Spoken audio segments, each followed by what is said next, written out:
Foreign Affairs Minister Melanie Joly says 100 Canadians have already left Sudan, and another 1,700 have registered with the government and are being contacted by Canadian authorities.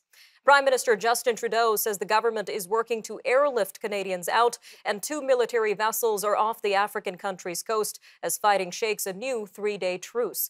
Canada is continuing calls for a ceasefire, with hundreds killed and thousands injured.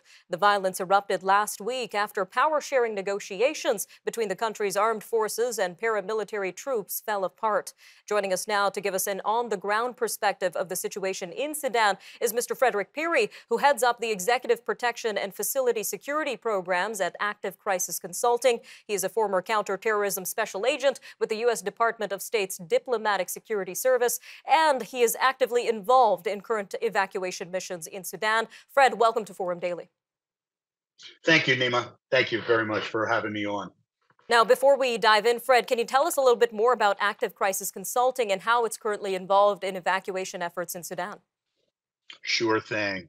We're a small veteran-owned business, and we're in the business of supporting government agencies, military, and corporate clients with the global security solutions, doing emergency personal recovery, executive protection, special tactics training, and electronic warfare training. As I mentioned, we're veteran-owned.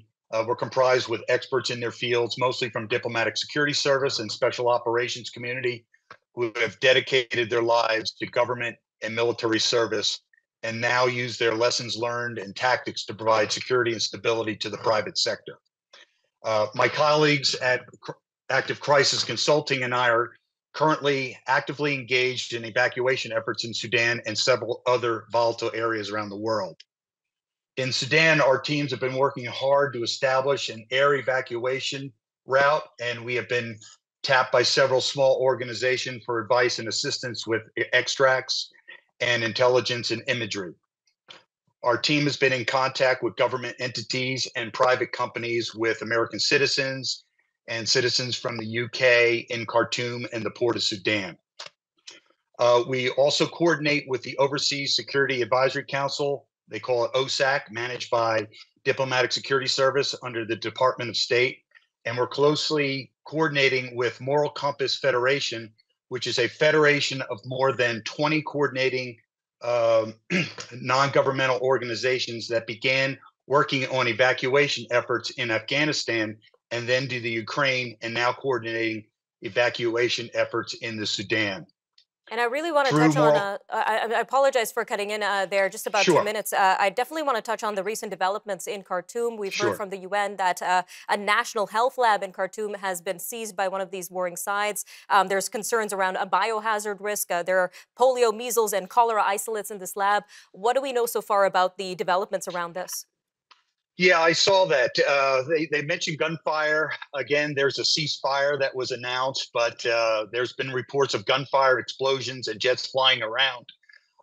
One of the bridges, the Shia Bridge and the Al Faya Bridge, are open and can be crossed through several checkpoints that the government, the Sudanese Armed Forces, and the Rapid Support Forces have open.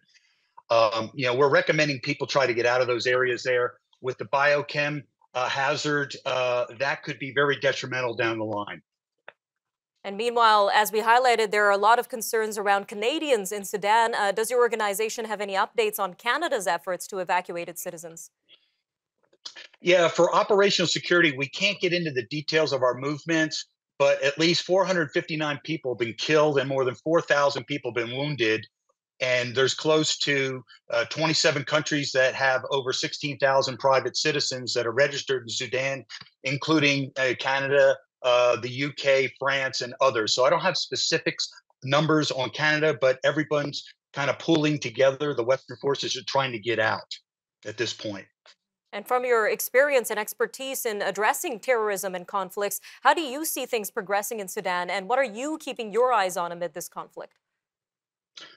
Well, that's tough. As I mentioned, the specific breakdowns of the American citizens and the Canadians, they're trying to get out. Saudi Arabia just has a Ministry of Defense ship in the port there that is allowing people to get on there.